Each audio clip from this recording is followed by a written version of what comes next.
នឹងមិនថាកិច្ចការងារនោះលំបាកយ៉ាងណាទេតែកាលណាមានការព្រមព្រៀងគ្នាហើយអញ្ចឹងការធ្វើកិច្ចការងារអ្វីៗគឺអាចសម្រេចបានដោយជោគជ័យទៀត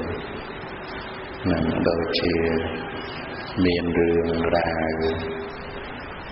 ក្នុងសម័យមួយហ្នឹងគឺមានព្រានព្រៃគាត់ចូលទៅក្នុងព្រៃដើម្បីបរបាញ់សត្វហ្នឹងគាត់បានចាប់កូនជ្រូកព្រៃមួយចឹងរួចហើយយកមកចិញ្ចឹមអញ្ចឹងទៅកូនជ្រូកហ្នឹងចាស់ជួយធ្វើកិច្ចការងារគាត់ជួយរំលាយអស់ឈ្មោះអីឈើអីហ្នឹងទៅគាត់ស្រឡាញ់កូនជ្រូកហ្នឹងយ៉ាងខ្លាំងទៀតថ្ងៃមួយក៏គិតថាប្រសិនបើទុកនៅក្នុងស្រុកប្រហែលជាថ្ងៃក្រោយហ្នឹងត្រូវមានគេលួចសម្លាប់ដើម្បីយកទៅបរិភោគចឹងទៅគាត់ក៏នឹងនាំជ្រូកហ្នឹងចូលទៅក្នុងព្រៃដើម្បីនឹងលែងចឹងទៅជ្រូកហ្នឹងក៏គិតហើយយើងនៅម្នាក់ឯងចឹងគឺអត់មានទីពឹងពំនាក់អាស្រ័យចឹងទៅដើររកគ្នាដើម្បីនៅជាមួយនៅក្នុងពេលនោះជ្រូកហ្នឹងក៏បានទៅជួបហ្វូងជ្រូកមួយដែរជួបហ្វូងជ្រូកមួយចឹងទៅក៏ប្រស្រ័យតាក់ទងគ្នាក៏នៅជុំគ្នាចឹងទៅហើយមេជ្រូកធំមួយហ្នឹងគឺប្រាប់ថាពួកយើងនៅទីនេះអត់បានសេចក្តីសុខទេពីព្រោះ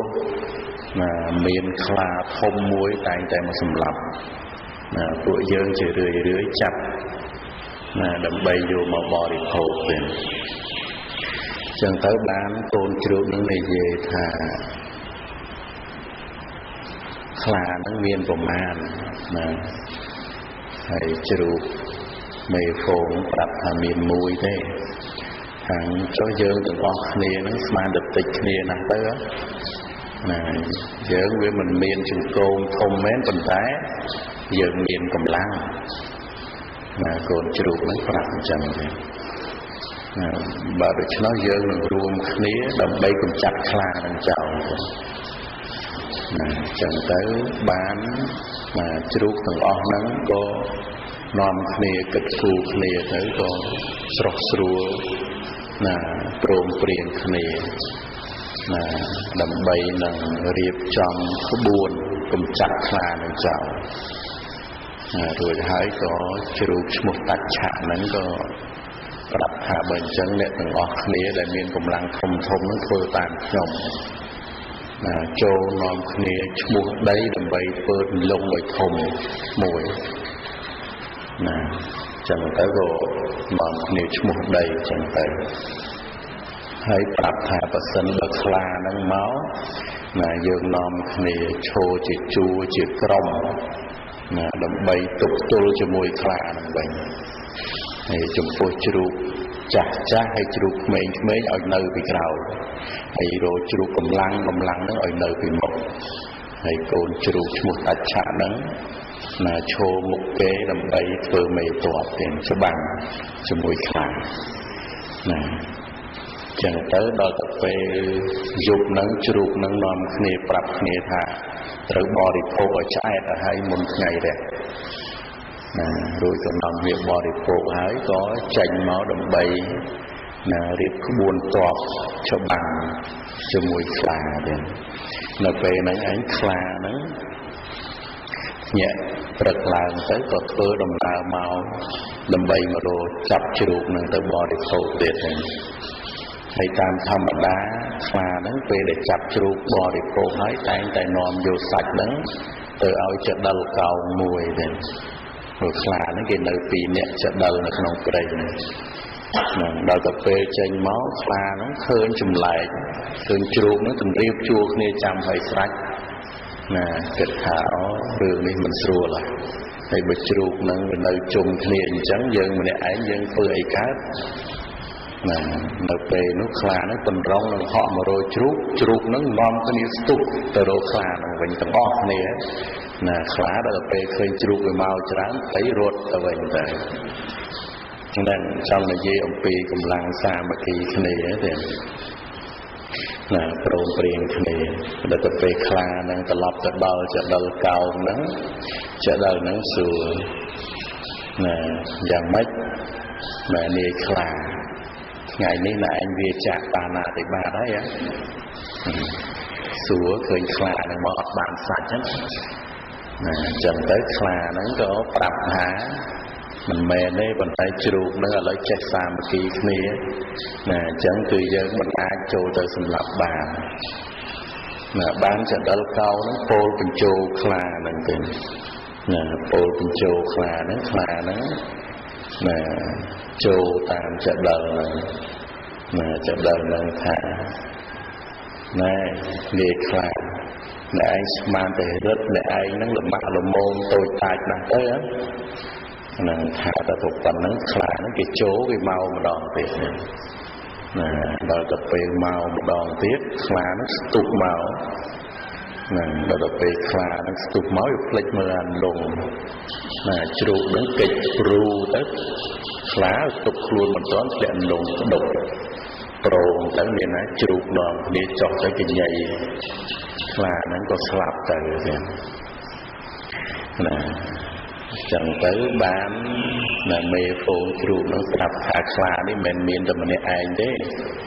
ណាមានចដិលកោងមួយទៀតដែលតែងតែស៊ីសាច់គ្នាយើងរឿយណាចឹងទៅក៏ជ្រូកនឹងនាំគ្នាទៅមកហ្វូងឡើងប្រមាណ100ជ្រូកទៀតណាទៅជន់ចដិលកោងនឹងស្លាប់ទៅទៀតនឹងនៅក្នុងពេលនោះឯងរុក្ខទេវតាក៏បានណាប្រកាសឡើងថាការរួបរวมគ្នាជាមួយពពួកញាតិហ្នឹងណាគឺរមែងសម្លាប់សត្រូវបានយ៉ាងឆាប់រហ័សណាដូចជាហ្វូងជ្រូកនឹងអញ្ចឹងទេណាអញ្ចឹងនៅក្នុងសេចក្តីនេះខ្ញុំកណ្ដាលខ្ញុំបាទគ្រាន់តែលើកឡើងមកណាជាប្រវត្តិរឿងរ៉ាវដែលមាននៅក្នុងសាសនានេះ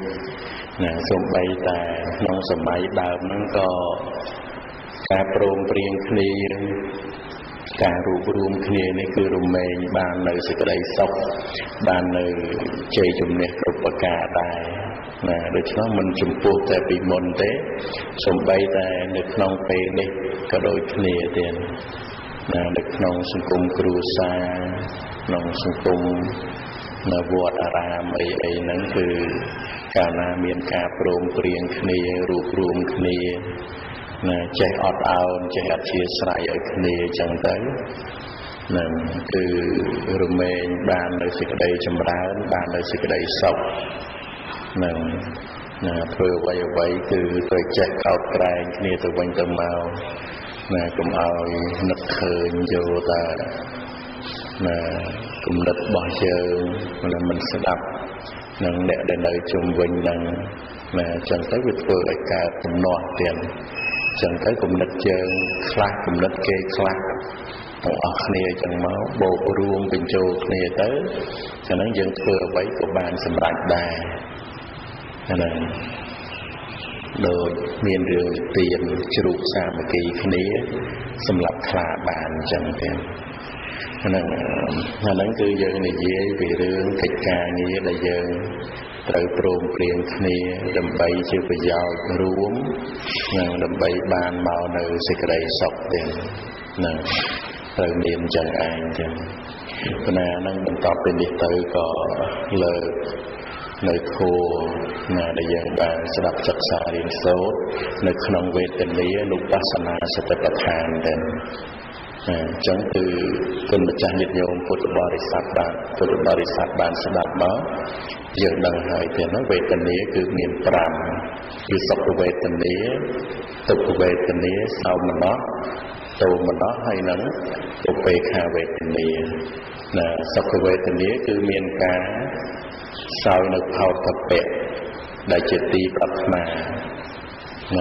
ហើយចំពោះអាការៈប្រកបនៃសេចក្តីសុខហ្នឹងគឺសบายកាយទៀតដូចញាតិញោមពុទ្ធបរិស័ទអាកាសធាតុត្រជាក់ស្រួលអញ្ចឹងទៅវាអត់ស្អប់ស្អាប់អញ្ចឹងមានន័យថាវាមានសេចក្តីសុខប្រកបតាមផ្លូវកាយដូច្នេះដោយសេចក្តីសុខប្រកបតាមផ្លូវកាយហ្នឹងគឺអត់មែនជាសត្វបុគ្គលណាទេនឹងគឺជាសុខវេទនាទេគឺជាសេចក្តីសុខមួយយ៉ាងដែលប្រកបទៅតាមផ្លូវកាយ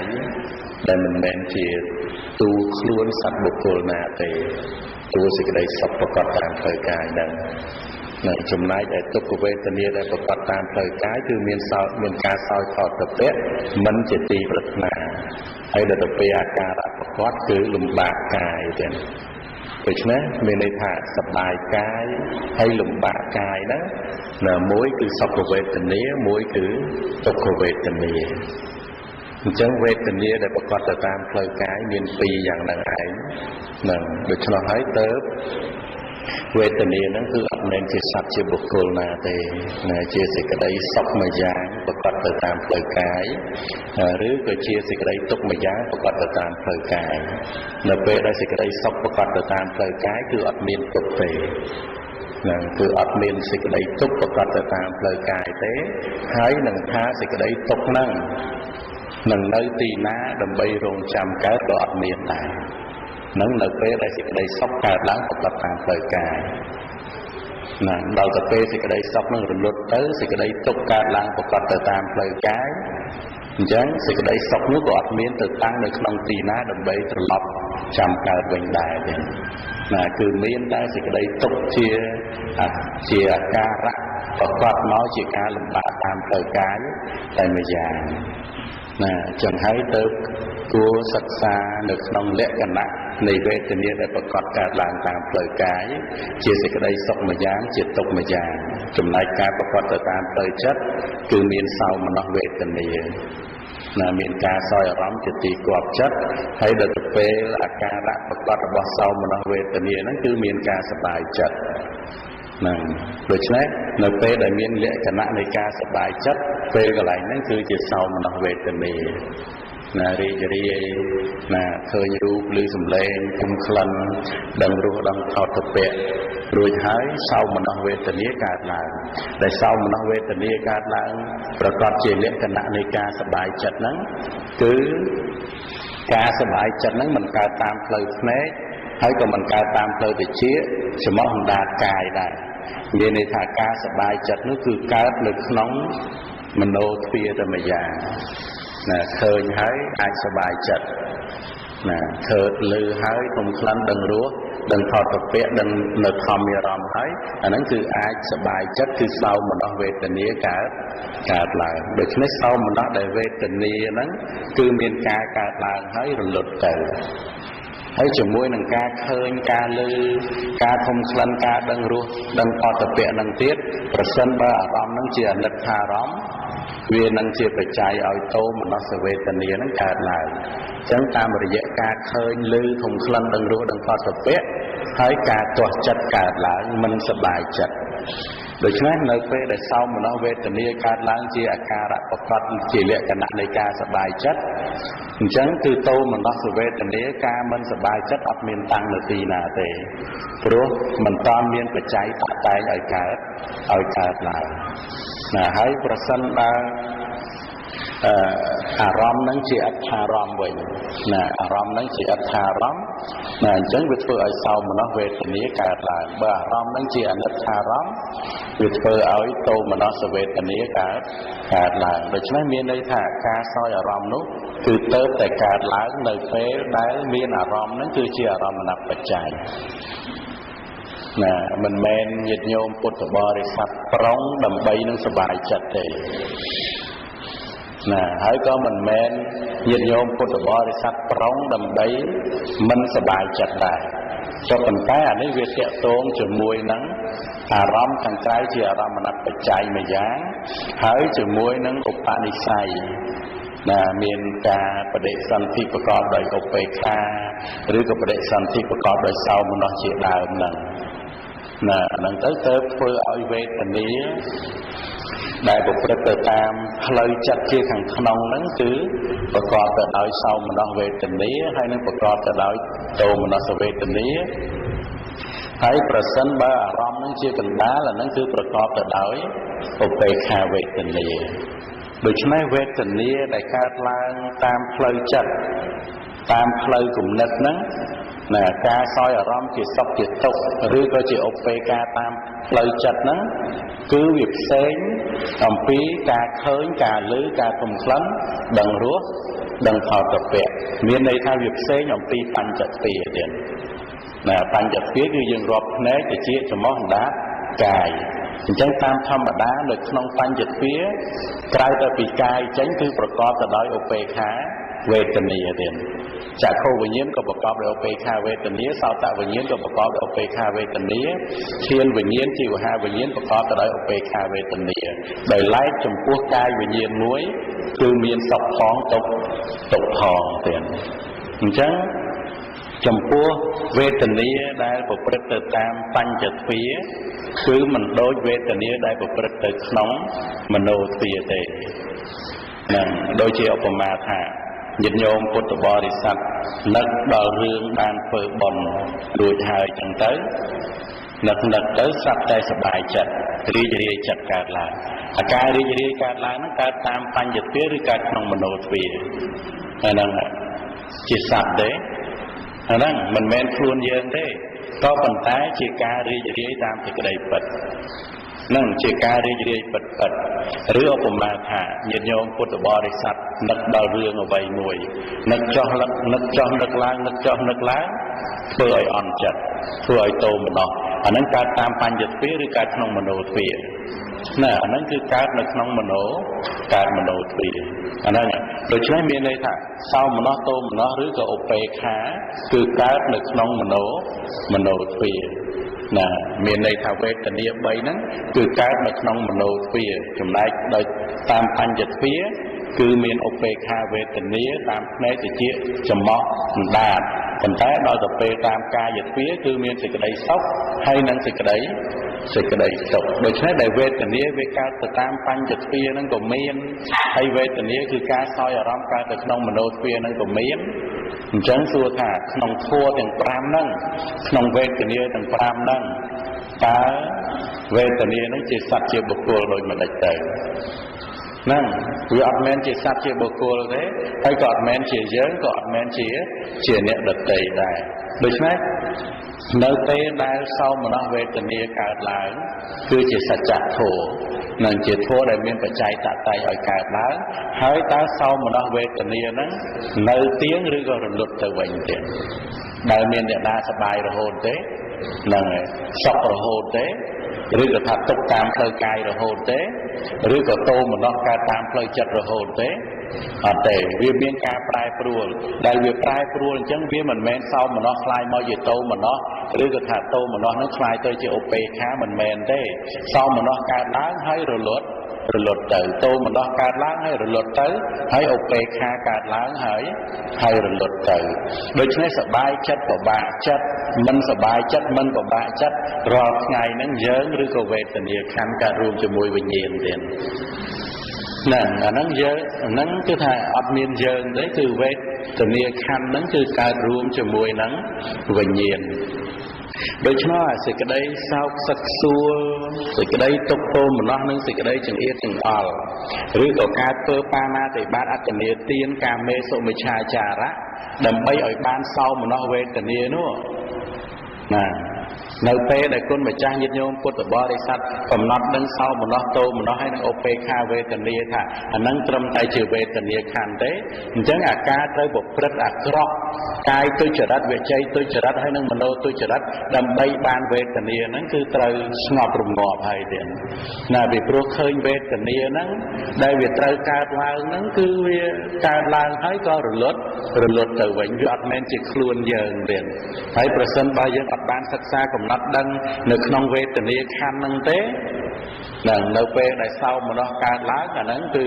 រីករាយជាប់ជំពាក់ប្រាថ្នាឲ្យកាន់តែច្រើនឡើងដល់ទៅពេលទោមនស្សវេទនាកើតឡើងអាហ្នឹងគឺប្រទុះទាស់ជាមួយនឹងទោមនស្សវេទនាហ្នឹងអញ្ចឹងដោយសារកន្លែងហ្នឹងទើបធ្វើឲ្យមានជាការប្រព្រឹត្តទៅដោយបាណាតិបាតអតនីទានប្រព្រឹត្តទៅដោយទុច្ចរិតតាមផ្លូវកាយតាមផ្លូវវាចាតាមផ្លូវចិត្តពីព្រោះមិនបានកំណត់ដឹងសេចក្តីពិតនៃវេទនាខណ្ឌនឹងឯងអញ្ចឹងអាការមិនស្គាល់វេទនាទៅតាមសេចក្តីពិតនេះឯងទុច្ចរិតគឺតែងកើតឡើងពីព្រោះមានការសម្គាល់ថាជាខ្លួនអញ្ចឹងព្រឹត្តទៅដោយការហួងហែងចង់ឲ្យតែសុខសប្បាយរហូតឬក៏ថាចង់ឲ្យតែជាធម្មតារហូតកុំឲ្យមានការពិបាកតាមផ្លូវចិត្តអ្វីៗទាំងអស់ហ្នឹងអាហ្នឹងវាទៅជាសកម្មភាពមួយហួងហែងប្រព្រឹត្តទៅតាមផ្លូវកាយតាមផ្លូវវាចាប្រព្រឹត្តទៅជាអកុសលកម្មអញ្ចឹងទៅអញ្ចឹងកាលណាដែលប្រព្រឹត្តទៅជាអកុសលកម្មហើយវាតែងឲ្យវិបាកជាទុក្ខនៅក្នុងលោកខាងមុខហើយទៀតអញ្ចឹងដល់ទៅពេលញាតិញោមពុទ្ធបរិស័ទស្គាល់វេទនាទៅតាមសេចក្តីពិតអញ្ចឹងកាលណាសោមនស្សកើតឡើងអាហ្នឹងវាមានបច្ច័យតតែងឲ្យកើតឡើងទោមនស្សកើតឡើងក៏ដោយសារមានបច្ច័យតតែងឲ្យកើតឡើងហើយឧបេក្ខាកើតឡើងក៏ដោយសារមានបច្ច័យហ្នឹងតតែងឲ្យកើតឡើងដែរទៀតដូច្នេះហើយការស្គាល់វេទនាទៅតាមសេចក្តីពិតនឹងឯងអាសេចក្តីទុក្ខទាំងឡាយណាសេចក្តីទុក្ខសេចក្តីសោកសឹកសួរសេចក្តីអាល័យទាំងឡាយណាដែលវាត្រូវកើតឡើងនៅក្នុងវេទនាហ្នឹងអាសេចក្តីទុក្ខដីសោកទាំងអស់នោះគឺវាអត់កើតឡើងបានទេកាលណាដែលយើងអត់បានកំណត់ដឹងស្គាល់វេទនាខណ្ឌនឹងទៅតាមសេចក្តីពិតហើយដីសោកសឹកសួរទុក្ខទោមនោះសេចក្តីចង្អៀតចង្អល់ការហួងហែងទាំងអស់វាត្រូវកើតឡើងពីការមិនបានដឹងវេទនាទៅតាមសេចក្តីពិតនឹងឯងអញ្ចឹងដល់ទៅពេលជាប្រកដីគ្រប់អេរិយាបថទាំង4នេះគុណម្ចាស់ញាតិញោមពុទ្ធបរិស័ទកំណត់សិក្សានៅវេទនាហ្នឹងដែលមានការកើតឡើងហើយរលត់ផ្លាស់ប្ដូរគ្នាជារឿយៗអញ្ចឹងវាត្រឹមតែជាវេទនាខណ្ឌជារបស់មិនទៀងអញ្ចឹងអាការដឹងអញ្ចឹងបញ្ញាដែលដឹងអញ្ចឹងគឺនាំនៅសេចក្តីសុខមកឲ្យទៀតតែថានាំនៅសេចក្តីសុខមកឲ្យហ្នឹងគឺនៅត្រង់សេចក្តីទុក្ខណាដែលត្រូវកើតឡើងសេចក្តីចង្អៀតចង្អល់ណាដែលត្រូវកើតឡើងដោយសារការមិនដឹងវេទនាហ្នឹងអាសេចក្តីទុក្ខសេចក្តីចង្អៀតចង្អល់ទាំងអស់ហ្នឹងវាអត់អាចកើតឡើងបានទៀត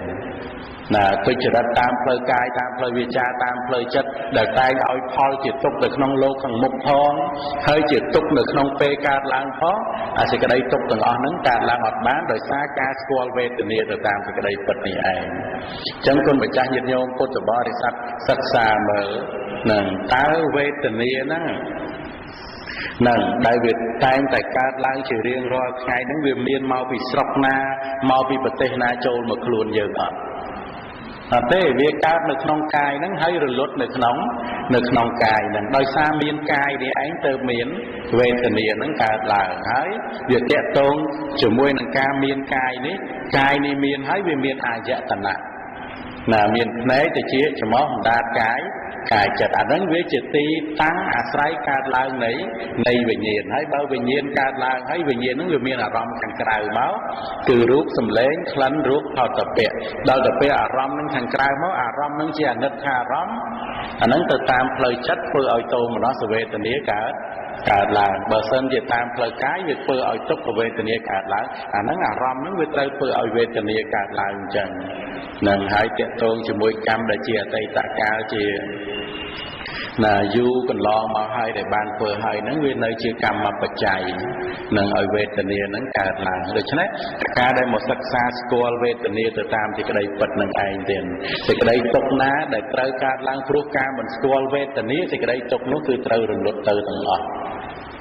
អាហ្នឹងហើយវេទនាហ្នឹងគឺមានជាប្រចាំទៀតម្ដងទៅ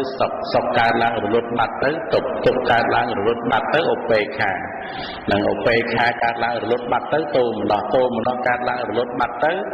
សោមនស្សវាកើតឡើងរលត់ចឹងឯងទៅតាមអាសភាពនៃសង្ខារធម៌ដែលតាក់តែងគ្នាទៅវិញទៅមកឲ្យកើតឡើងហ្នឹងអញ្ចឹងក៏ទៅពេលអត់បានសិក្សានៅក្នុងវេទនាហ្នឹងនៅពេលដែលសុខកើតឡើងបានឃើញថាជាវេទនាឬក៏ជាយើងទេអ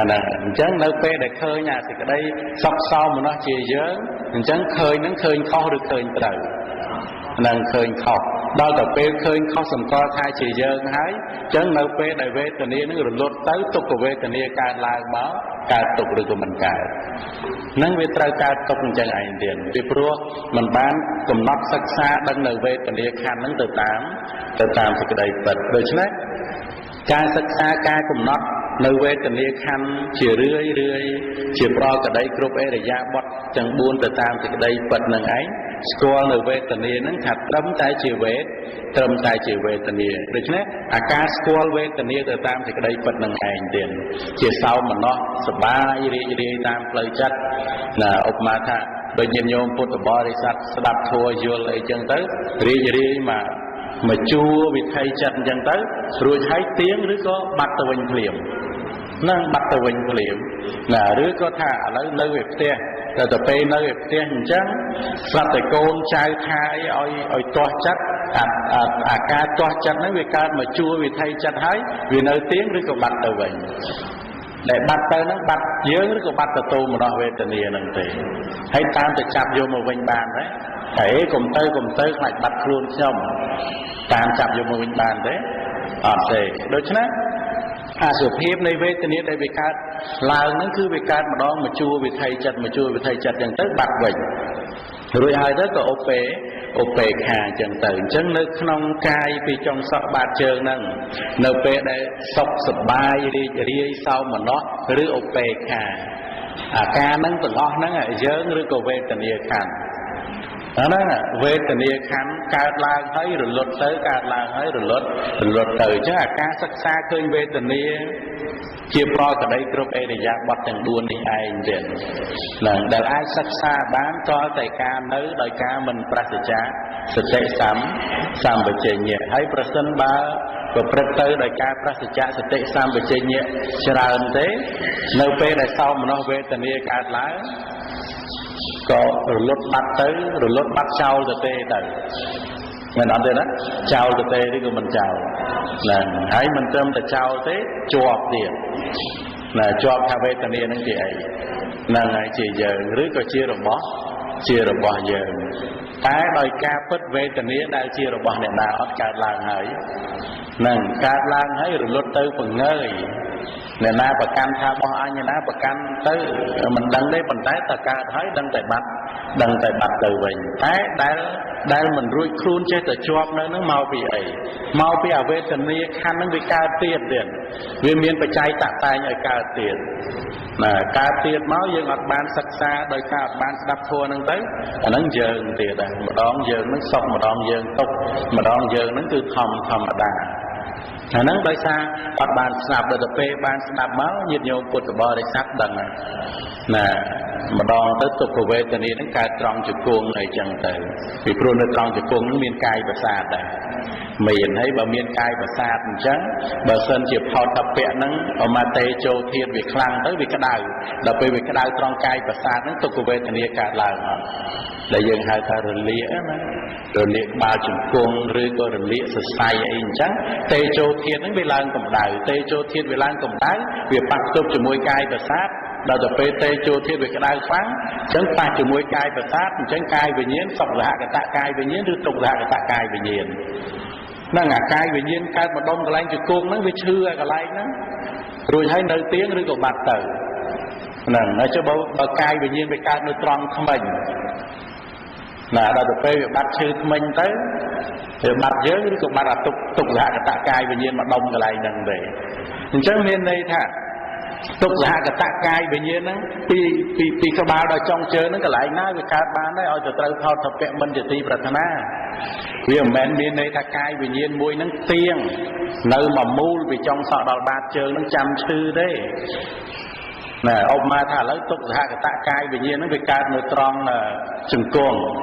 នៅពេលដែលវាកើតត្រង់កន្លែងហ្នឹងពឹបទុក្ខសហកតកាយវិញ្ញាណវាឈឺត្រង់កន្លែងហ្នឹងអញ្ចឹងក្រៅតែពីវាឈឺកន្លែងហ្នឹង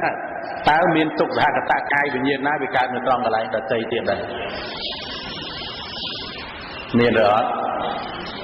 ណាវាអត់ទេតើតើវារលត់បាត់ទៅណាបានវាបើថាអត់តពៈនឹងមកប៉ះត្រង់កន្លែងខ្នងម្ដងអាហ្នឹងទុក្ខសហកតកាយវិញ្ញាណវាកើតកន្លែងហ្នឹងម្ដងទៅយើងឧបមាថាដូចយើងត្រូវគាត់ ត្រូវពាត់ឬក៏ថាមុតអ្វីឈឺអ្វីអញ្ចឹងកើតអីអញ្ចឹងណាអមថាត្រូវពាត់អីទៅត្រូវខ្នងម៉ាំងអញ្ចឹងទៅនៅពេលដែលត្រូវម៉ាំងហ្នឹងឈឺឬក៏មិនឈឺម៉ាំងកន្លែងហ្នឹងទុកសហកតកាយវិញ្ញាណវាមានកាយប្រសាទកន្លែងហ្នឹងជាទីអាស្រ័យដល់ទៅពេលអាហ្នឹងត្រូវម៉ាំងទៅវាកើតឡើងមកឈឺរលត់បាត់ត្រូវកន្លែងដទៃទៀតអាហ្នឹងវាកើតកាយវិញ្ញាណទុកសហកតកាយវិញ្ញាណវាកើតនៅត្រង់កន្លែងដទៃទៀតពីព្រោះកាយប្រសាទហ្នឹងគឺវាជ្រួតជ្រាបទូទៅពេញពីណាយើងលើក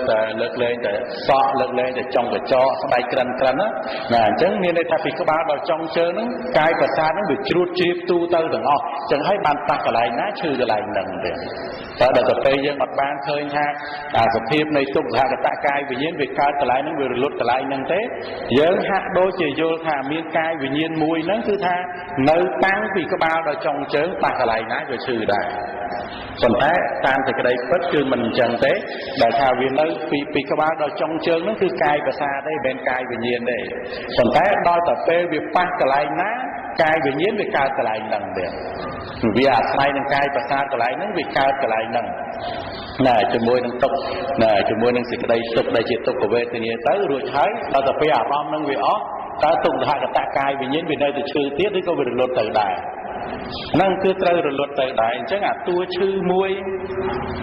ដែលវាកើតនៅត្រង់កន្លែងហ្នឹងគឺមិនមែនសត្វទេទៀតតួឈឺហ្នឹងណាអាតួសេចក្តីទុក្ខលំបាកហ្នឹងវាអត់មែនសត្វបុគ្គលណាទេអានេះហើយដែលយើងចាប់ផ្ដើមស្គាល់ពីតួនៃសង្ខារធម៌តែថាអ្វីជាសង្ខារធម៌នោះវាកើតហើយវាអស់យ៉ាងម៉េចហ្នឹងទាំងកាយប្រសាទហ្នឹងក៏អស់ទៅទាំងថោតភពៈហ្នឹងក៏អស់ទៅហើយទាំងវិញ្ញាណដែលកើតឡើងជាមួយនឹងសេចក្តីទុក្ខដែលជាទុក្ខសហកតកាយវិញ្ញាណហ្នឹងអាហ្នឹងក៏រលត់ទៅដែរហ្នឹងដូច្នេះមានន័យថាអាសភាពនៃសភាវធម៌សង្ខារធម៌ហ្នឹងដែលមានអាស្រ័យនៅក្នុងរូបកាយហ្នឹងដែលមានប្រជុំមកបានជារូបកាយហើយនឹងវិញ្ញាណធាតុហ្នឹងតើរបស់ហ្នឹងរលត់ទៅព្រិចមែនឬអត់ទៀតការរលត់ដូចថ្ងៃបណ្ដៅកូនអញ្ចឹងហ្នឹងប៉ុន្តែគ្រាន់តែថាដែលយើងវាអត់បានចម្រើនទៅដោយបញ្ញាចម្រើនទៅដោយវិបស្សនាទៅលក្ខណៈនៃសភាវធម៌នឹងប្រកបមកអត់ដឹងទៀតអត់ដឹងណាឈឺមួយផ្លេតអស់ទៅឬមួយផ្លេតអស់ទៅនៅពេលដែលសំឡេងតាប់ទប់ជាមួយនឹងសោតប្រសាទយើងមានប្រមាណសោតប្រសាទមានប្រមាណក្នុងម្នាក់មាន2នៅសងខាងនឹងទីតាំងនៃសោតប្រសាទនៅត្រង់ចកេះទេនឹងអត់ទេទីតាំងសោតប្រសាទនៅខាងកំណាត់ខាងលើមិនអញ្ចឹងទេណានឹងអញ្ចឹងនេះត្រឹមកំណាត់ខាងលើណាពីកមកកំណាត់ខាងលើហ្នឹងមកកំណាត់រូបខាងលើត្រឹមកឡើងលើហ្នឹងមានអាយតនៈប្រមាណភ្នែកត្រចៀកច្រមុះអណ្ដាតហើយមានកាយទេកាយមានតែកាយប្រសាទក្បិចលឹកវិជាមិនឈឺអត់ណាហ្នឹងគឺមានដូច្នេះមានន័យថាមកកណាត់ឡើងលើហ្នឹងគឺមានអាយតនៈ5ប៉ុន្តែមានមនីយតនៈអត់មានទេបេះដូងណាមកនៅក្នុងខួរក្បាលណាបេះដូងនៅក្នុងទ្រូងឯដែរមិនអញ្ចឹងទេណាមានន័យថាហតយវត្ថុ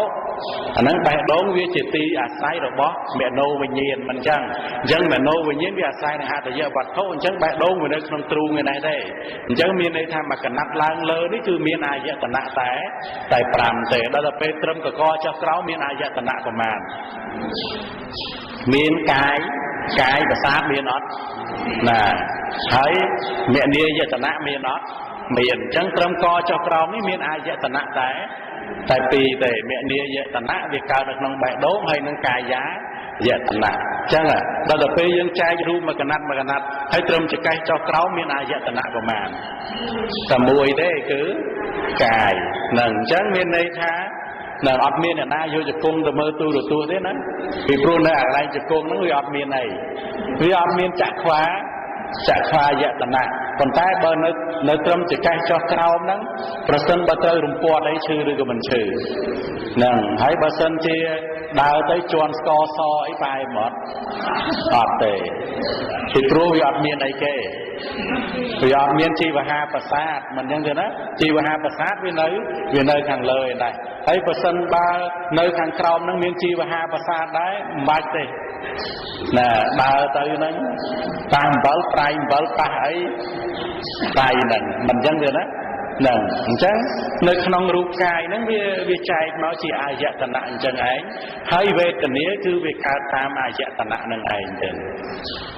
ហ្នឹងហើយយើងគ្រាន់តែដឹងថាតាមផ្លូវភ្នែកទៅជាចំោះដាតអាហ្នឹងគឺប្រកបដោយឧបេក្ខា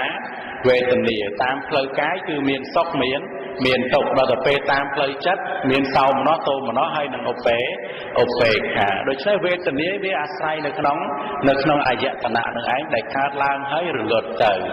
អញ្ចឹងការសិក្សាស្គាល់វេទនាទៅតាមសេចក្តីពិតនឹងឯងអាសេចក្តីទុក្ខណាដែលត្រូវកើតឡើងព្រោះការមិនស្គាល់វេទនាទៅតាមសេចក្តីពិតសេចក្តីទុក្ខហ្នឹងគឺអត់កើតឡើងទេដល់នេះគឺការស្គាល់ហ្នឹងប្រព្រឹត្តទៅដើម្បីរំលត់នៅសេចក្តីទុក្ខពីព្រោះអាសេចក្តីទុក្ខហ្នឹងគឺវាកើតពីការយល់ខុសមកណាសម្គាល់ថាភ្នែកជាខ្លួនឬក៏ភ្នែកនេះជារបស់ខ្លួនណាហើយវេទនាដែលកើតឡើងអាស្រ័យនឹងភ្នែកទៅជាចំោះដាតហ្នឹងវេទនានេះជារបស់យើងឬក៏ជាយើងអញ្ចឹងទៅអញ្ចឹងសេចក្តីចង្អៀតចង្អល់ទាំងអស់នោះវាត្រូវកើតឡើងព្រោះការមិនស្គាល់វេទនាទៅតាមសេចក្តីពិតនឹងឯងមើលអញ្ចឹងញាតិញោមពុទ្ធបរិស័ទដែលយើងបានសិក្សានៅវេទនាក្នុងវេទនាហ្នឹងគឺប្រយោជន៍ដើម្បីរំលត់នៅសេចក្តីសោកទៀតសេចក្តីសោកសឹកសួលទុក្ខទោមនស្សនិងសេចក្តីចង្អៀតចង្អល់ចិត្តពីព្រោះដែលអត់ស្គាល់វេទនាសោមនស្សទោមនស្សឧបេក្ខាហ្នឹងដែលអត់ស្គាល់របស់ហ្នឹងទៅតាមសេចក្តីពិតអញ្ចឹងនៅពេលដែលវេទនាដែលជាទោមនស្សវេទនាកើតឡើងឬក៏ទុក្ខវេទនាកើតឡើងមួម៉ៅអត់ហ្នឹងមួម៉ៅ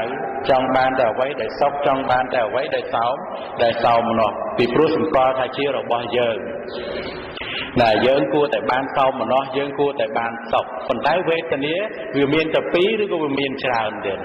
ណាមានទោមនស្សហើយមានសុខអញ្ចឹងយើងសុំឲ្យថាឲ្យបានតែសោមនស្សបានតែឧបេក្ខាសុំបានឬអត់បានទេវាត្រូវមានទោមនស្សវាត្រូវមានទុក្ខដែរអញ្ចឹងអាការសិក្សាមកដឹងវេទនាអញ្ចឹងដល់ទៅពេល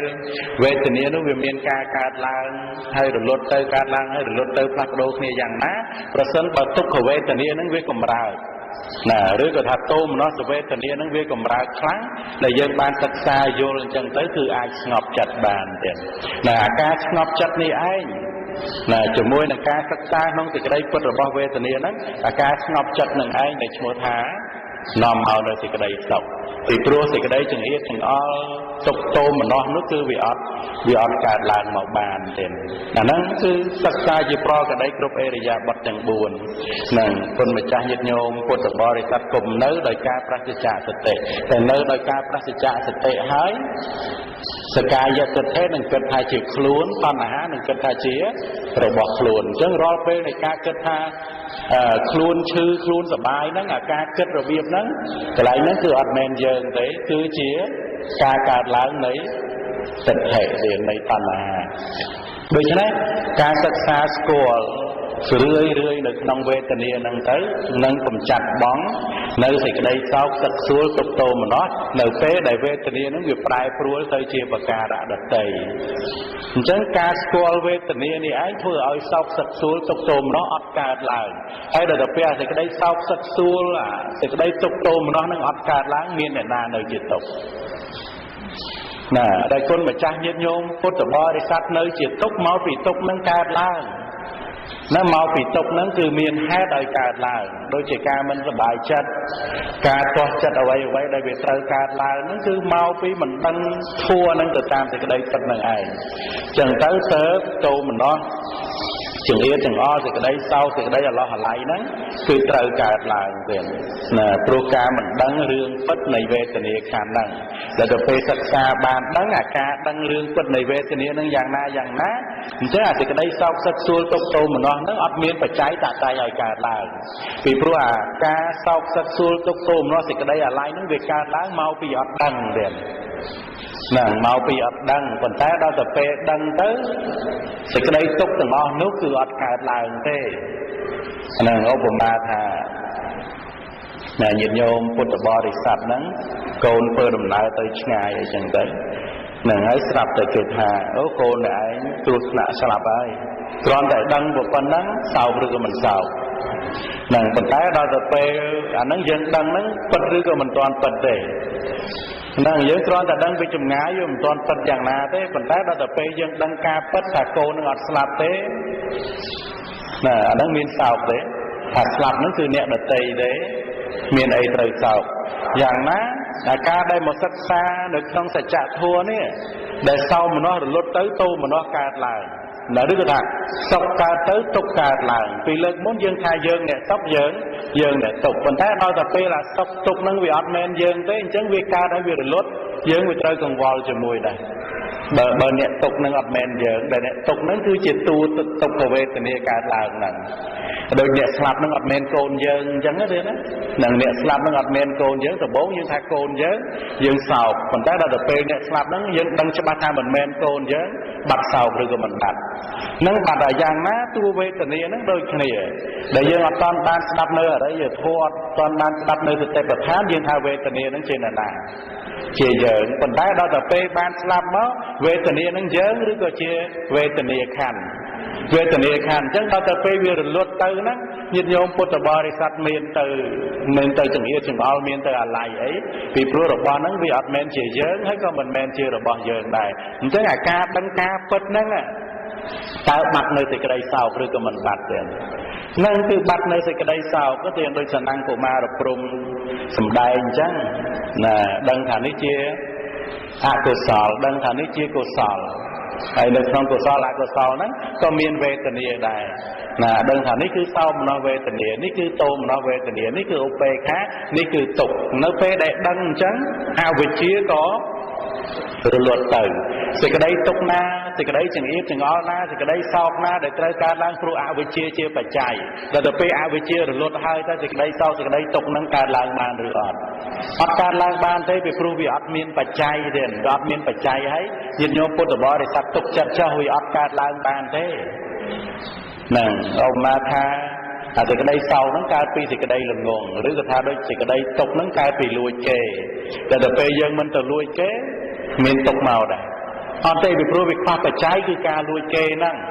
យ៉ាងណាសេចក្តីសោកសេចក្តីអាល័យទាំងអស់ហ្នឹងកើតឡើងមកពីការមិនដឹងគឺអវិជ្ជាអញ្ចឹងដល់ទៅពេលវិជ្ជាកើតឡើងហើយអវិជ្ជាវាអត់មានទេសេចក្តីទុក្ខណាដែលកើតឡើងមកពីការមិនដឹងសេចក្តីទុក្ខហ្នឹងកើតឡើងបានអត់បើអវិជ្ជាហ្នឹងវារលត់ហើយណាអញ្ចឹងសេចក្តីទុក្ខណាដែលកើតឡើងដោយសារការមិនដឹងនឹងជាបច្ច័យសេចក្តីទុក្ខនោះកើតឡើងអត់បានទេទៀតអញ្ចឹងបានវិជ្ជានៅក្នុងការដឹងធម៌ទៅតាមសេចក្តីពិតនឹងឯងគឺនាំមកនៅសេចក្តីសុខពីព្រោះទុក្ខកើតឡើងមិនបានទេណានឹងដោយដែលព្រះសម្មាសម្ពុទ្ធព្រះអង្គទ្រង់ត្រាស់សម្ដែងនៅក្នុងវេទនានុបស្សនាអញ្ចឹងញាតិញោមពុទ្ធបរិស័ទស្ដាប់ពុទ្ធដីកា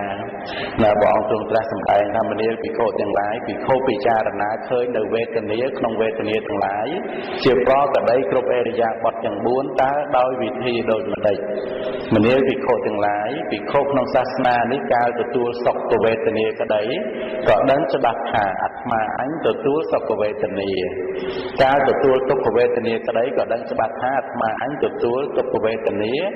កាលទទួលអទុក្ខមសុខវេទនាក្ដីក៏ដឹងច្បាស់ថាអាត្មាអញទទួលអទុក្ខមសុខវេទនានឹងញាតិញោមស្ដាប់ព្រះអង្គសម្ដែងថាក៏ដឹងច្បាស់ថាអាត្មាអញទទួលសុខវេទនាទុក្ខវេទនាឬក៏អទុក្ខមសុខវេទនាតើដែលថាអាត្មាអញនឹងគឺមានដោយបរមត្តឬក៏គ្រាន់តែជាបញ្ញត្តិ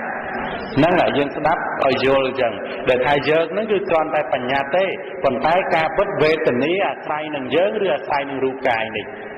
năng à sai được năng rụp cài năng ai tiền năng bờ sân chỉ ót miên rụp cài năng tế cứ về tận đấy mình ái cả là đàn tế tục của về tận đấy sọc của về tận đấy năng vậy chứ này về tận đấy năng cả láng cứ cả láng à sai được năng rụp cài năng ai tiền là sau mà nó tôm nó op khá có đôi kia tiền chắc đại tha cả na đại về tận đấy sọc của về tận đấy cái đấy tục của về tận đấy cái đấy à tục của mạng sọc của về tận đấy cái đấy cả láng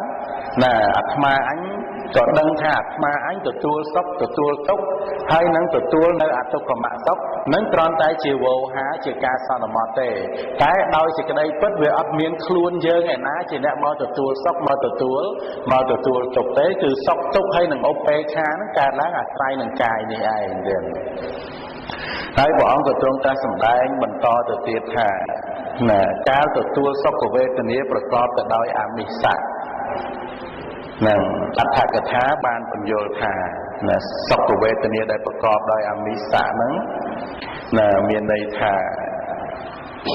เวทนีได้ละไสในกามกุลปรำนะอุปริตเตอร์ขนมเปี๊ยะเตียงประมวยนะนั่งจำปัญโย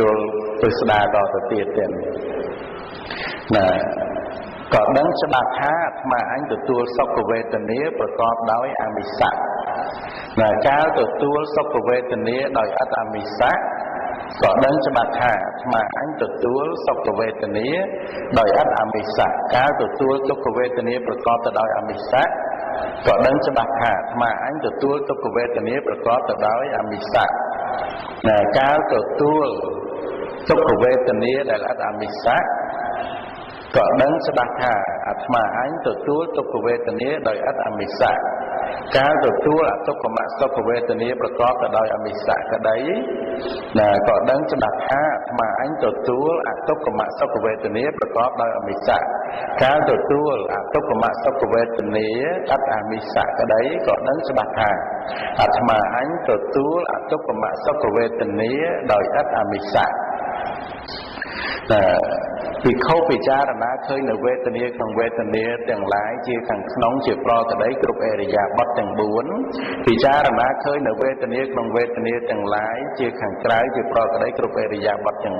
4ពិចារណាឃើញនៅវេទនាក្នុងវេទនាទាំងឡាយទាំងខាងក្នុងនិងខាងក្រៅ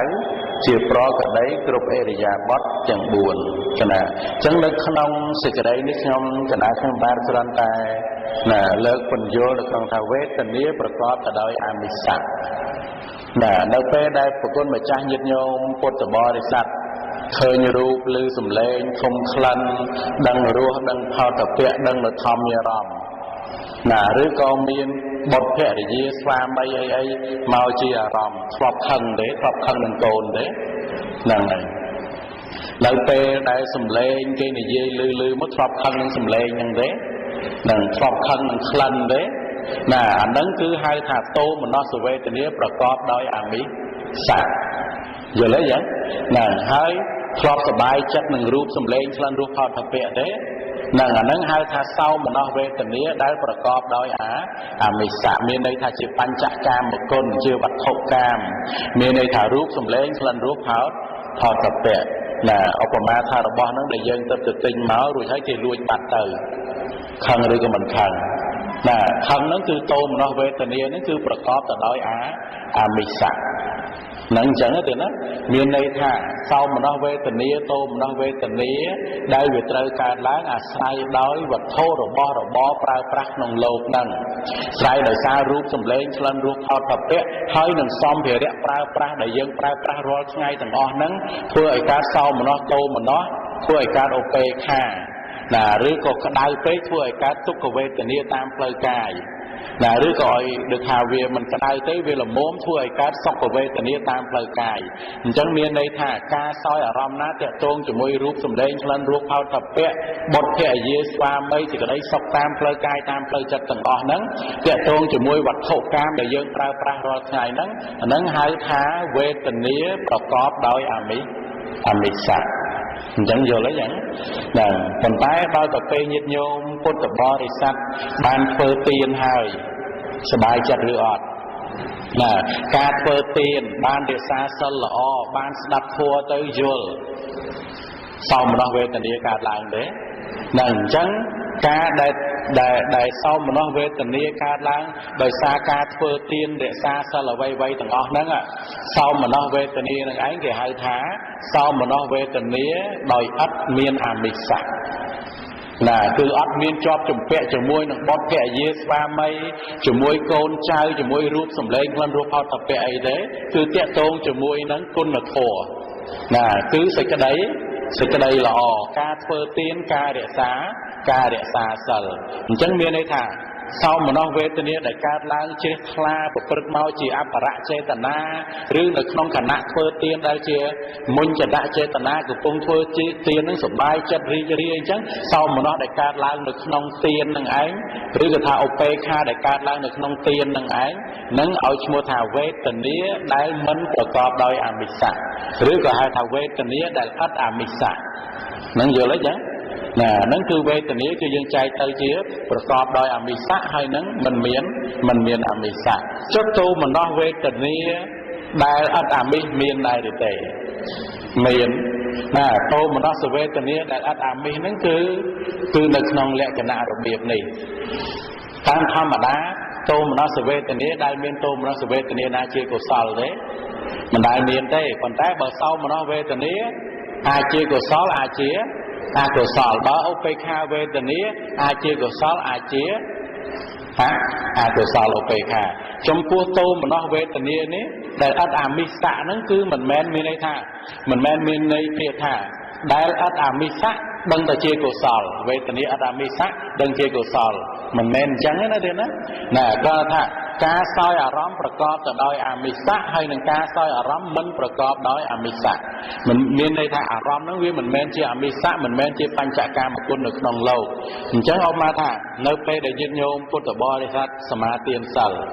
ដល់ទៅពេលសមាទានសិលទៅភ្លេចខ្លួនណាដាក់បាយចូលមាត់ផ្លុកនៅពេលហ្នឹងដាច់សិលឬក៏មិនដាច់ដល់ទៅពេលដាច់ខឹងអត់ណាខឹងហ្នឹងដែលខឹងហ្នឹងខឹងនៅក្នុងរឿងដាច់សិលហ្នឹងរួចហើយក៏តាំងចិត្តដើម្បីថាសមាទានសិលឲ្យមុតមមវិញអាទោមនស្សវេទនាហ្នឹងហៅថាអត់អាមិសៈវាអត់មានរូបសម្លេងក្លិនរសផោតពៈមកជាអារម្មណ៍ទេប៉ុន្តែវាមានគុណធម៌អីណាមួយដែលយើងមិនទាន់បានឬបានហើយវានេះទៅវិញមកជាអារម្មណ៍ពីព្រោះគុណធម៌ហ្នឹងគឺមិនមែនជាអាមិសៈទេយល់ទេចឹងណាឧបមាថាញាតិញោមពុទ្ធបរិស័ទណាស្បាត់ធัวច្រើនណាខំធ្វើទានរក្សាសិលទៀតប៉ុន្តែវិបស្សនាអត់ទាន់កើតឡើងណាដល់តែពេលវិបស្សនាអត់ទាន់កើតឡើងសบายចិត្តឬក៏អន់ចិត្តណាអន់ចិត្តហ្នឹងអាការអន់ចិត្តហ្នឹងអាហ្នឹងអន់ចិត្តនឹងអីដែលអន់ចិត្តនឹងរូបសម្លេងខ្លួនរូបផោតពៈឬក៏អន់ចិត្តនឹងការអត់ទាន់បានវិបស្សនានឹងអន់ចិត្តនឹងការអត់ទាន់បានវិបស្សនាទោមនស្សវេទនាហ្នឹងគេហៅថាអត់អាមិសៈពីព្រោះអីពីព្រោះវាមានតួវិបស្សនាហ្នឹងមកជាអារម្មណ៍នាំឲ្យទោមនស្សវេទនាហ្នឹងកើតឡើងនឹងហៅថាមិនប្រកបដោយអាមិសៈទេអញ្ចឹងយល់ហើយណាហ្នឹងគឺវេទនាប្រកបទៅដោយអាមិសៈហើយនឹងអត់អាមិសៈអញ្ចឹងមានន័យថាប្រកបទៅដោយអាមិសៈហើយនឹងអត់អាមិសៈហ្នឹងគឺយើងគប្បីបានយល់ថាតើអាមិសៈហ្នឹងគឺបានដល់អីណាអាមិសៈហ្នឹងគឺបានដល់រូបសម្លេងក្លិនរសផោតពៈមានន័យថាផោតពៈនឹងធម្មារម្មណ៍មានន័យថាវត្ថុកាមដែលប្រព្រឹត្តទៅនៅក្នុងទ្វារទាំង6ហ្នឹងអាហ្នឹងយើងហៅថាអាមិសៈអញ្ចឹងវេទនាណាដែលមានវត្ថុកាមមកជាអារម្មណ៍ហ្នឹងគេហៅថាប្រកបទៅដោយអាមិសៈហើយណាហើយដល់ទៅពេលដែលមានរូបសម្លេងខ្លួនរូបផោតពៈដែលជាវត្ថុកាមហ្នឹងមកជាអារម្មណ៍ហ្នឹងគឺអត់អាមិសៈទេហ្នឹងប៉ុន្តែហ្នឹងគឺជាតួវេទនាជួនជាកុសលជួនជាអកុសលគឺឲ្យសិក្សានៅក្នុងវេទនាហ្នឹងទៅតាមសេចក្តីពិតណាដែលយើងផ្ដើមដោយការសិក្សាជាដំបូងប្រព្រឹត្តទៅដើម្បីលះបង់នៅតណ្ហាទិដ្ឋិមានះឬក៏នៅលោកភៈទោសៈមោហៈហ្នឹងវាមិនអាចស្ទុះវឹងទៅរលះលោកភៈទោសៈមោហៈបានទេនៅក្នុងចំណែកខាងដើមហ្នឹងគឺព្រះសម្មាសម្ពុទ្ធព្រះអង្គទ្រង់ត្រាស់សម្ដែងណាគឺពីរឿងលះសកាយទិដ្ឋិវិជ្ជកិច្ឆាហើយនិងសីលពតបរាមាសៈមានន័យថា đầm bay chiên tới sầm đạch nơi sao ta bắt từ mẹ sao ta bắt từ phò nó cứ lẽ bong nơi mà cha từ thế nông song kha rồi thua group bài giang chỉ muốn từ ai đầm bay lẽ nơi địa kiện tổ xã mồ hạ bànโดยพระสัมมาสัมพุทธพระองค์ทรงตรัสแสดงในขนมตุสกานิบาตเด่นใบดอกไม้ยังโดยเฉพาะหาสัพย์ยังได้เด่นนางพระองค์แสดงทางมันเลี้ยวปิโคจังหลายบุคคลการบ้ามันตอนเลี้ยขัวใบยางจืดมนเตะมันอาจดำใบเลี้ยบ้องในโลกแกโตสะโมหะบานลายให้พระองค์ทรงตรัสแสดงต่อตัวเทียบถามถ้าขัวใบวัดใบยางนู้นบานต่อเราไว้คือบานต่อสกายะเกิดเทวิเจกช้าให้หนังไซละปอดปรามาสะนะโดยใช้การนับเราเหมือนตอนบานเลี้ยบ้องในสกายะเกิดเทคือการสมกรค่ะรูปจะคล้วนหรือกับเวทนี้จะคล้วนนั่งเทการได้เหมือนตอนบานเลี้ยบ้องในสกายะเกิดเทวิเจกช้าไซละปอดปรามาสะนั่งเทหนึ่งอาจเลี้ยบ้องในเรียกแกโตสะโมหะบ้านนู้คือมันแมนเจตนาลายเรียนจังให้บ้านในขนมเนียตะปาริญญานั่นคือขนมจำหน่ายข้างดาวนั่นคือบุปผาโดยจ้ากำนัดดังทั่วมวยเละกันนะโดยตามสิ่งใดปัดนังเด่นนะรูปเมนกามันดังอารมณ์เจเละกันนะเวทนีนั่นคือเมนกาซอยอารมณ์เจเละกันนะสิ่งใดซอกนั่นคือเมนในท่าสบายกายโตมันนอนั่นคือเอาตกนั่นคือลมบากกายโตมันนอนั่นคือปบะจัดเศร้ามันนอนั่นคือสบายจัดโดยใช้อาการศักษามวยเละกันนะในสุเพียวเวในมวยนั้นคือดำไปเชื่อประโยชน์ดอกการรวมลดบ้องเนื้อการสมกอถ่ายรูปเจ็ดคล้วนหรือตัวเวทนี้เจ็ดคล้วนหลังให้บางเหมือนตอนเลี้ยบ้องกายโยนเข้าในขนมรูปเวทนี้สัญญาสังขารนั่งเต้เอาไอ้ตัวหนังเลี้ยบ้องเรียกแกโตสะบ้านนั่นคือมันแมนเจตนาเต้นั่นคือบ้องตรงตรัสสำได้เด่นจังให้บ้านในขนมกาปุปเตอร์ในการอบรมจุมราในสเตปทานนั้นคือเจตการศึกษากลุ่มน็อตดังแต่เลศึกษาได้ปัดในทั่วได้ไม่ยันเด่นนะตัวใบทัวนั้นการล้างเมียนไปใจตะไตการล้างเวทเนียนั้นเชื่อกุศลก็ได้รวมจมูกกุศลก็ได้เวทเนียนั้นการจมูกนั้นกุศลก็ได้นะนั่นคือเชื่อเวทเนียขั้นจิตสังขารโถเด่นนะการศึกษาโยนสิ่งใดปัดนี่เรื่อยคนมาจ่ายโยมคนตบริษัทมันเคยแต่ครูนไอ้เนี่ยซอยอารมณ์หรือตัวถ่ายการซอยอารมณ์นั้นคล้วนจีเนี่ยเพื่อเอาสมรักอย่างนั้นคืออัดเมียนกายโยลเข้าอย่างใดแต่การอัดเมียนกายโยลเข้าสมาธิเทศการล้างนี้ไอ้เปลี่ยนน่ะได้เติมหมกกัดดัดจัดบองเนื้อสิ่งใดตกต่างอ้อได้การล้างปีกายโยลเข้าทาเวทเนียจีคล้วนน่ะสิ่งใดตกหน้าสิ่งใดจึงเอี้ยจึงอ้อหน้าได้ไปเติมการล้างหนึ่งนองกาโยลเข้านองกาประกันเข้าทาเวทเนียจีคล้วนจังสิ่งใดตกต่างอ้อนุตเตอร์หรือลดเตอร์ต่างอ้อในนองขณะเปได้ศึกษาในเวทเนียนั้นดังเวทเนียนั้นตามสิ่งใดปัจเจนน่ะจังหยิบโยงพุทธบริษัทน่ะบานสดับอย่างนั้นเต้ถ้าเวทเนียนั้นคือมันได้เมียนการล้างในนองครูนไอซอเต้หรือการจินิจการมาหายนั่นการจินิจการมาเชื่อเรื่อยคนท้ายบานดังท่านั่นคือเจสังขารทัวน่ะเจทัวได้มีปัจจัยตัดตายอาการล้างหรือก็เจเจอนั่นอาการสมกอท่าเจเจอเนี่ยน่ะตุกมากันโนน่ะตุกโยเจ้าหมอไอ้ปลุกการสมกอเขานองเวทกันนี้น่ะตุกสมบัติเด้ที่นั่งวิเคราะห์มานั่งตุกสมบัตินะปัญหาเราต่อไปสดับทัวร์tớiดังเวทนี้นั้นศึกษาในนองเวทนี้เรื่อยๆจะตามจากใดปั๊บฉันนั่งก็มาปรุงบานสำได้น่ะการน้าได้ดังทัวร์นั้นจะตามจากใดปั๊บวิเชียก็หรือลดบัตรtớiวิเชียก็การลายวิเชียการลายนี่ไอ้หนุ่มแม่น้องจากใดซอกมาเอาอีเดียนนั่งไปปลัวแต่จากใดตกอัดการให้ขมิ้นหน้าการตกเต้ยังวิจารณ์ได้เยอะแยะยังจะนำแต่เกิดออกมาท่าเจ้าใบยังบานดังโฟหายไอ้เนื้อตะโรมาอัดกรุบจังบานสับยังไม่เกิดยังเกิดจังอัดเด่นพอผมมาท่าแล้วยังวิมีชีวพิบขวักขาดน่ะหรือตัววิมีนจุ่มงือดังกัดมืออัดเจียจังเตยใครยังสนับทัวร์อยู่ท่าเจ้าบัสเซนจีบานดังโฟหายยังเนื้อตะกรอตะได้นั่นมีแต่นาบานดังโฟให้ลอยโฮโจลเบา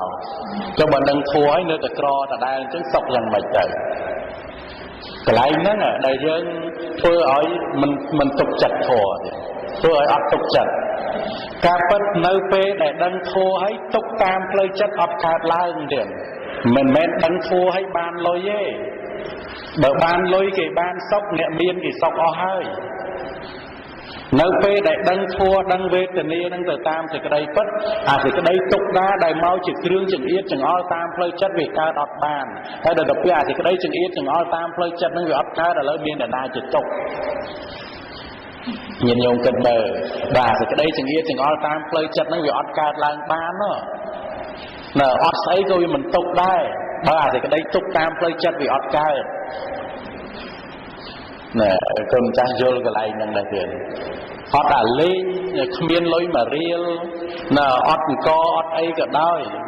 nè dương trong như ta sùng bắt thang trái cứ bị ọt miên thằng ọt của phân nắng cô bị ọt tục đáy ba thì cái đây tục tam lời chặt này bị ọt cao nhìn nhung tục chặt cái này nè nè con cha tục chặt cái này nè ta sẽ cái đây chừng yết chừng o tam lời chất vì mình cao ra sẽ cái đây sau tam lời chất mình cao miền là na dùng cao nè ấp miền là na tục thế hay thì cái đây chừng yết chừng o thì cái đây sau tam lời chất nó vì cao màu vì vậy cao màu vì mình đắng cao màu vì ai vì chia vì mình cao màu vì ọt kia rọp an thế nè vì mình cao màu vì đời xa ọt lôi ọt cả thế mình thế thì cái đây tục chừng yết chừng o thì cái đây sau thì cái đây lai tam lời chất nó vì cao màu vì ai vì chia thằng không này này vì cao lai màu vì cao mình đắng vì mình cao lai màu vì ọt rọp sầm bắt nông lột này thế lần chân bảo tập về về chia cát lang ấy về chia về rồi lượt tới chứ thì cái đây sau sắc xua tôm tôm nó thì cái đây chừng ít chừng o và đây tê về upaya xã nâng cát ọt bàn hay bà tục từng o nâng cát lang ọt bàn hay vừa miền để na tục cát nè con trai nhiệt nhôm cô tập bò thì tục chặt liền nè nâng trắng á tiền mọi cái lại những bạn nhiệt nhôm cô tập bò thì sắp vô thà thua rồi bóp rồi ón cứ chỉ thua cầm chặt bong đấy nơi thì cái đầy tục cứ chỉ thua rùng lút hát để nó mọi cái tục cứ mình men chỉ thua để tha ở bán sầm bắt mà phen đây đi mau mình để ai thế nè bờ tha cho để ở bán sầm bắt mà phen đây nâng mau tại ai nhá nè nè miên chỉ sọc ở hơi nè miên lên chơi dùng mai còn đây nè để miên trộm miên lôi chai ở xua thà thì cái đây sau hay rồi này năng đôi chứ vì mình men đời xa ọt miên trọp sầm bát tớp dương sau cái để dương sau sắc xua tục tô mình lo chừng yết chừng o miên nơi thì cái đây là lại miên nơi thì cái đây sẽ nó tầng o ní cứ mình men mau vì dương ọt ở vậy phần lột này thế mau bị ọt thành nhà ọt vị trí chân tới hạ vị trí vì nơi không cai nó vía chỉ hai nó mau nơi thì cái đây sau sắc xua tục tô nó thì cái đây chừng yết chừng o bao tập vị trí ca đăng thì cái đây phật này thua hạ vị trí rồi lột tới chân thì cái đây sau tầng o nắng cứ ọt cả làng tề chân tới thưa ở con mà cha nhiệt nhôm cột bò để sạch nắng cứ thả cọ cái đai chất nông cá sạch xa về tận địa nông về tận địa này ấy nè cọ cái đai chất được nông cá cầm nọt đằng cài nông cài này ấy phần nhá chùm ra lan được nông cá sạch xa từ lơ về tận địa chỉ pro cả đấy nắng được tròn cả lại nên ấy rùng lót a về chia hay tại a về chia rồi lót ấy về chia cạt lang ấy thì cái đây tục na để cái cạt lang vì a về chia vì cạt lang ngọt bàn tề tiền bởi nhiệt nhôm cột bò để sạch mình visco chăng bởi mình visco lư sầm lê nhọn phạm tề chứ bởi ọt miên thì cái đây là ngôn không về tình yêu như thế thì cái đây sau nó có can làm mặt bàn đại vì pro ABC nó như chỉ hẹp nó thì cái đây sau mình can làm tiền nè chân tới bàn dương có cái đại không thua dương có cái đại không thua dương có cái đại không thua dương có cái đại không thua dương có cái đại không thua dương có cái đại không thua dương có cái đại không thua dương có cái đại không thua dương có cái đại không thua dương có cái đại không thua dương có cái đại không thua dương có cái đại không thua dương có cái đại không